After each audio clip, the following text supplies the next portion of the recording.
Olá, IPCA! Hoje é terça-feira, dia 19 de março de 2013. Nós estamos juntos há 331 dias lendo a Bíblia e hoje leremos os capítulos 33 a 35 do livro de Gênesis. Depois de ter se preparado para encontrar o seu irmão Esaú, Jacó agora vai ao encontro daquele a quem ele havia traído e contra quem ele havia trapaceado. Não sem antes, como vimos no vídeo de ontem, ter o seu encontro com Deus e ser trabalhado por Deus a ponto de ter o seu nome mudado. E depois de ter deixado a casa de Labão, fazendo um ajuste de contas e um tratado de não agressão mútua com Labão, agora nós vamos ver Jacó tendo o seu acerto com o próprio Deus e agora encarando Esaú. Ou seja, todas as pontas que estavam pendentes na vida de Jacó, os seus acertos com aquele tio que o acabou explorando tanto, com Deus a quem ele precisava se dobrar e parar de tentar resolver as coisas por seus próprios artifícios, e agora com o irmão a quem ele havia furtado, nós vamos vendo em todo esse processo Jacó acertando as arestas da sua vida. E ele faz agora corajosamente os preparativos para o encontro com o seu irmão. Ele já lutou com Deus e prevaleceu, ele foi abençoado a ponto de receber a bênção de Deus e de ter a sua estrutura toda mudada, o seu nome agora é outro. Que medo ele vai ter agora de se encontrar com o seu irmão? Ele ainda é prudente. Ele coloca as servas com seus filhos à frente, põe Lia com seus filhos atrás, deixa Raquel, a esposa amada, e José por último. Mas ainda assim ele toma a liderança e se adianta, como diz o verso 3, para encontrar o irmão. Ele é líder outra vez. E ele se prostra diante do irmão, como que para dizer: meu irmão, eu sou o teu servo. É como se ele estivesse revertendo aquilo que o pai Isaac havia dado a ele em lugar de dar ao irmão Esaú como pretendia. Lá no capítulo 27, verso 29, a bênção que Isaac deu a Jacó, pensando que abençoava a Esaú, é: seja o Senhor dos teus irmãos. Mas Jacó se aproxima de Esaú e chama Esaú de seu senhor, como você pode ver no final do verso 8. Ele diz que é um servo de Esaú, como você pode ver no final do verso 5. E todo o objetivo de Jacó com os presentes, com aquele cumprimento feito num cortejo todo especial, em que os filhos reverenciam Esaú, as suas esposas reverenciam Esaú, presentes e mais presentes são dados a Esaú. Todo o objetivo de Jacó aqui é lograr mercê na presença do seu irmão. É obter perdão, é restaurar aquele relacionamento que havia sido quebrado. Se antes você percebia um Jacó manipulador, aqui você percebe um Jacó honesto. Esaú pergunta: por que tanto presente? E Jacó responde honestamente no verso 8. Para lograr mercê na presença de meu Senhor. Eu quero te agradar, eu quero que você seja favorável a mim, ele diz. Aquele que viu Deus face a face e celebra isso lá no verso 30 do capítulo 32 e chama o lugar daquele encontro com Deus de Peniel, agora diz: quando você, meu irmão Esaú, se apresenta diante de mim e seu olhar mostra que você está favorável a mim, é como se eu estivesse vendo e contemplando o semblante de Deus. Ao fazer as pazes com você, eu estou me colocando ainda mais em paz com Deus. É o que ele vai dizer aqui no capítulo 33, no verso 10. E por isso ele diz: eu peço que você receba o meu presente, no verso 11. Essa palavrinha aqui é extremamente significativa, porque a palavra que aqui está traduzida como presente é a mesma que está traduzida como bênção, lá no capítulo 27, nos versos 35 e 36. O irmão se queixa, Esaú se queixa ao seu pai Isaque, reclamando, dizendo assim: já 2 vezes me enganou, tirou-me o direito de primogenitura e agora usurpa a bênção que era minha. O pai, quando vai contar a ele, diz: veio teu irmão astuciosamente e tomou a tua bênção. Pois é a mesma palavra que Jacó usa aqui: eu peço que você receba a minha bênção, traduzido aqui como o meu presente. É como se Jacó estivesse dizendo: meu irmão Esaú, naquilo que eu te roubei, aqui está tudo de volta. Nosso pai disse que eu seria o teu Senhor. Eu estou aqui me colocando como servo. Eu me ajoelho e me prostro diante de você 7 vezes. Meus filhos, minhas esposas o fazem. A minha posse está toda dedicada a você com presentes caros. Eu peço que você aceite. Esaú aceita o presente. E isso mostra que estão reconciliados esses irmãos. O direito agora de vingança ou de qualquer outra coisa por parte de Esaú está anulado, porque os 400 homens que estão com Esaú testemunham isso, e agora então as coisas estão resolvidas. Esaú ainda quer insistir um pouco numa proximidade com Jacó. Vamos caminhar juntos, mas Jacó agora se mostra um sábio polido, alguém que agora tem muito tato e, mantendo a polidez, mantendo a gentileza, mantendo inclusive a submissão ao seu irmão, consegue com muito jeito estabelecer-se separadamente de Esaú. Esaú quer caminhar junto, mas ele fala: olha, você conhece como os meus rebanhos são delicados, como os meus meninos são de idade tenra, é melhor que o senhor vá, não se detenha comigo. Mas Esaú então insiste dizendo: deixa eu largar aqui com você um pouco da gente que está comigo. Mas Jacó diz: para mim basta que eu alcance mercê aos olhos do meu Senhor.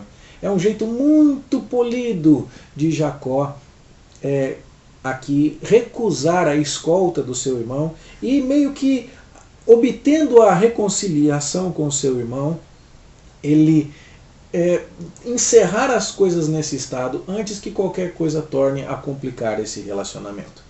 E então Jacó, no ato de fé, parte em direção a Siquém, diz o verso 18 do capítulo 33, que é exatamente aquele lugar onde Abraão chegou na Terra Prometida, onde Abraão, inicialmente, lá no capítulo 12, verso 6, foi aos carvalhos de Moré, armou a sua tenda e construiu um altar e adorou o Senhor.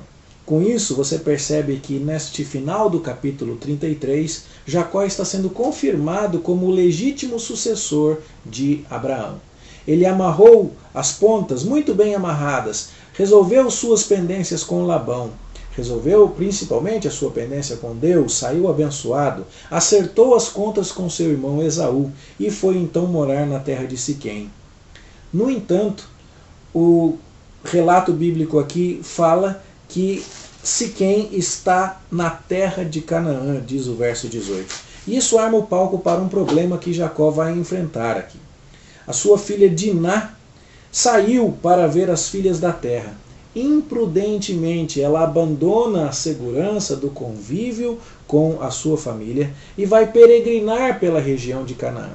E a mesma violência que caracterizava os homens maus lá em Gênesis 6 atinge Diná aqui.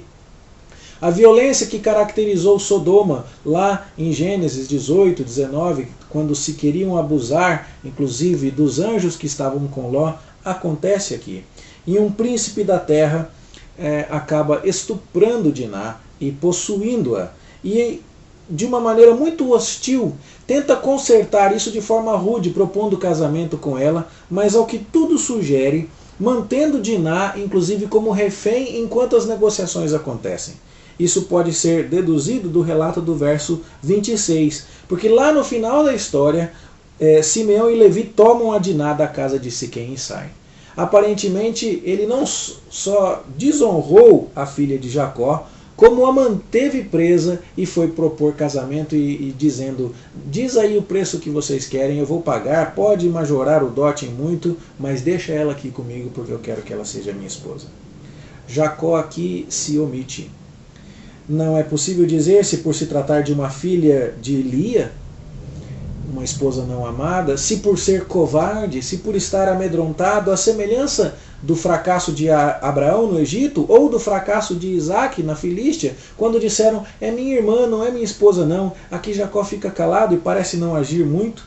Mas os dois irmãos diretos de Diná, filhos de Jacó com Lia, e por isso irmãos completos por parte de pai e por parte de mãe de Diná, ficam indignados e armam uma estratégia na qual eles respondem com dolo a Siquém, que foi o príncipe que violou Diná, e a seu pai Amor, que era o governante daquela cidade. Eles respondem com dolo dizendo: se vocês se circuncidarem, nós vamos poder entrar em aliança com vocês. Eles fizeram aqui um mau uso do sinal que selava o pacto de Deus com o seu povo. Eles com isso profanaram repreensivelmente o santo sinal da aliança, esvaziando esse sinal do seu significado religioso.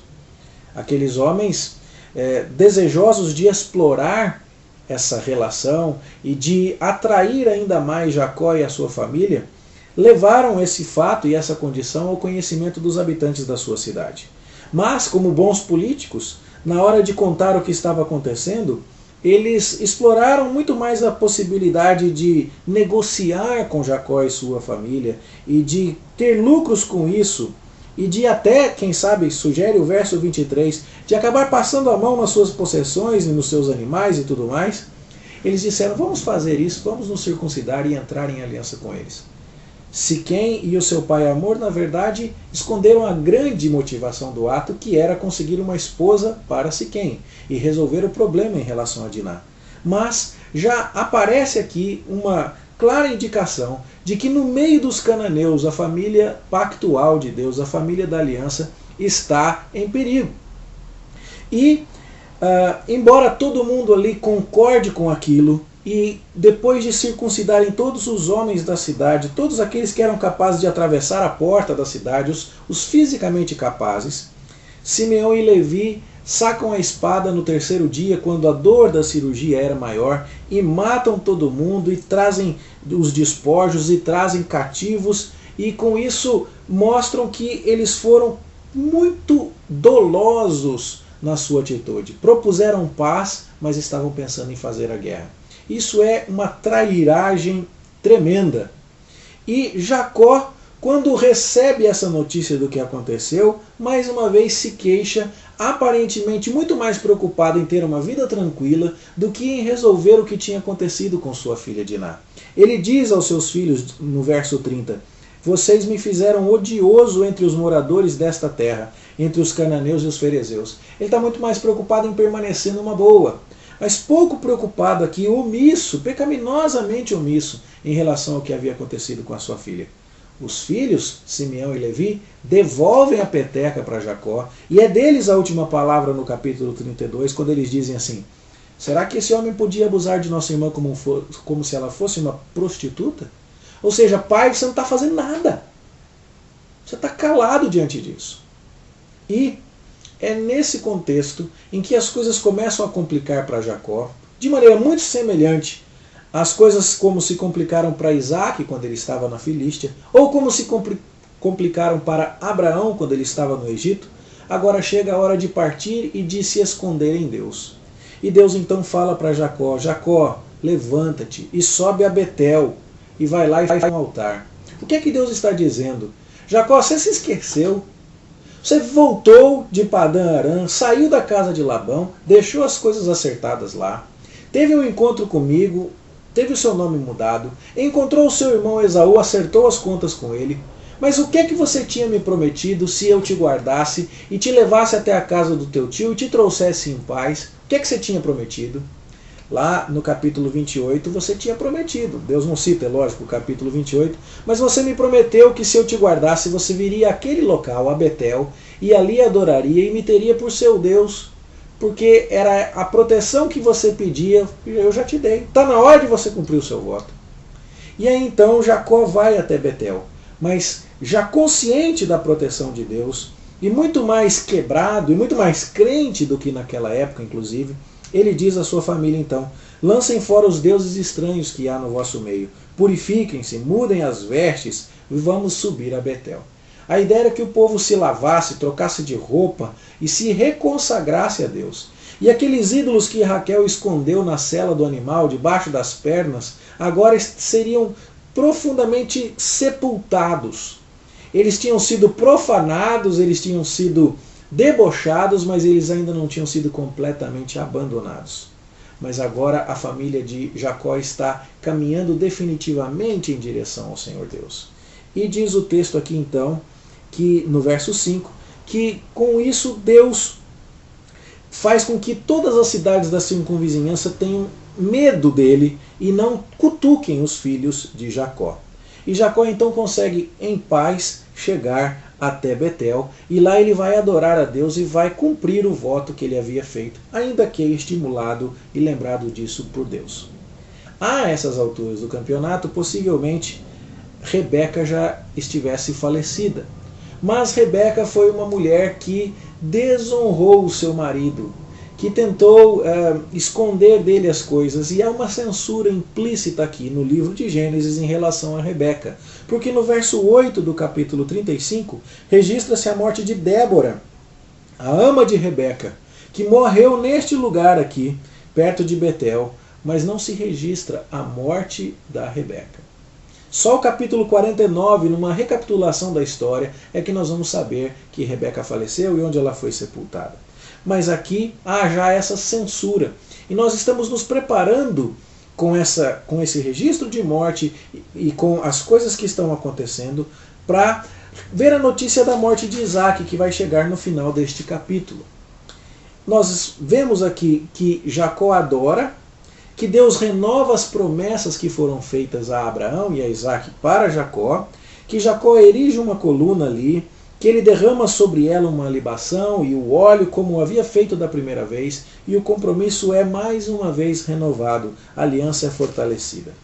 Nasce o 12º e último filho de Jacó, Benjamim. Ele nasce de Raquel, que morre no parto, e Raquel morre e é sepultada na região de Belém. E Jacó levanta ali uma coluna que ainda permanecia nos dias em que Moisés escreveu o livro. E mais um fato aparentemente pequeno acaba sendo registrado aqui de maneira bastante breve, mas que nos mostra alguma coisa muito importante sobre o que vai acontecer. E isso é que Rúben, o filho mais velho de Jacó, o primogênito que ele teve com Lia, agora se deita com uma das concubinas do seu pai, de nome Bila. O que é isso que está acontecendo aqui? Você lembra da briga na família? Lia teve filhos e Raquel não. O casamento de Jacó com Raquel foi só uma semana depois do casamento dele com Lia. E as duas esposas estiveram concorrendo desde o começo. Mas Lia deu à luz Rúben, Simeão, Levi e Judá. Simeão e Levi acabaram de se mostrar neste episódio de Diná como homens que agiram dolosamente. Fizeram alguma coisa quando o pai não fez, mas fizeram profanando o sinal da aliança e fizeram com dolo. E isso já coloca alguma censura sobre Simeão e Levi, e nós vamos ver mais à frente as consequências disso. Mas o mais velho, Rúben, agora faz outra coisa. Raquel é quem era a esposa amada, Rúben era o filho da esposa desprezada. No entanto, Raquel morre. Ficaria aquela pergunta, quem seria a primeira agora que Raquel morreu?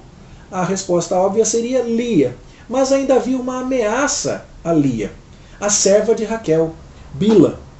E nesse contexto então Rúben, que pode estar sim motivado por luxúria, pode estar sim querendo tirar o chapéu da cabeça do pai dele e assumir a liderança, mas Rúben vai e se deita com Bila. E isso mancha a reputação de Bila como a possível candidata à esposa mais importante após a morte de Raquel. Isso abre um caminho para uma certa liderança de Lia que nós nem vemos confirmada, mas definitivamente mancha também o nome de Rúben. E é por isso que a liderança espiritual vai passar agora não para Rúben, o mais velho, nem para Simeão ou Levi, os que vinham na sequência, mas para o quarto dos filhos de Jacó, Judá. E é em Judá que vai vir o Messias, o leão da tribo de Judá, por conta destes fatos registrados aqui. Vem na sequência, então, o relato, a genealogia dos filhos de Jacó.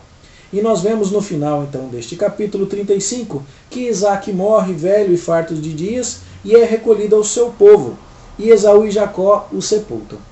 Esaú só aparece aqui mais esta vez, e nós vemos que ele some da conversa, porque a história do pacto de Deus não está com ele.